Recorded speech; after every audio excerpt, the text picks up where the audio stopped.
சில பேருக்கு ரொம்ப டிஃபிகல்ட்டான நிறைய கஷ்டமான நிலைமைகள் இருந்திருக்கும், பிரச்சனைகள் இருந்திருக்கும்.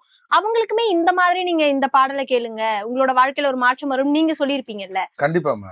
அந்த மாதிரி இப்ப வரைக்கும் உங்களுக்கு ஞாபகம் இருக்கக்கூடிய ஒரு கிளைண்ட பத்தி பேசுவோமா? பேர் வந்து பாத்தீங்கன்னா குகன் ஒருத்தர். அவர் வந்து தஞ்சை மாவட்டம் தான் நினைக்கிறேன். தஞ்சை மாவட்டம் தான். அப்ப அவர் வந்து வெளிநாட்டுக்கு ட்ரை பண்ணிட்டு இருக்காரு. ரொம்ப வறுமையான ஒரு சூழல். அப்ப வறுமையான சூழல்ல இருக்காரு. அப்ப அவருக்கு வந்து அப்ராடு போறதுக்கு முயற்சி பண்றாரு.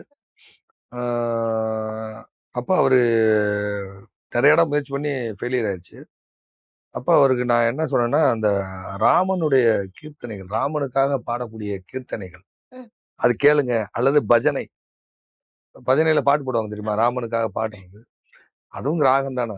ஸோ அது போய் அந்த பஜனையில கலந்துக்கோங்க அப்படின்னு சொல்லி, அதுக்கப்புறம் அவங்க வீட்டு வாசல்ல வந்து மூங்கில் இருந்தது.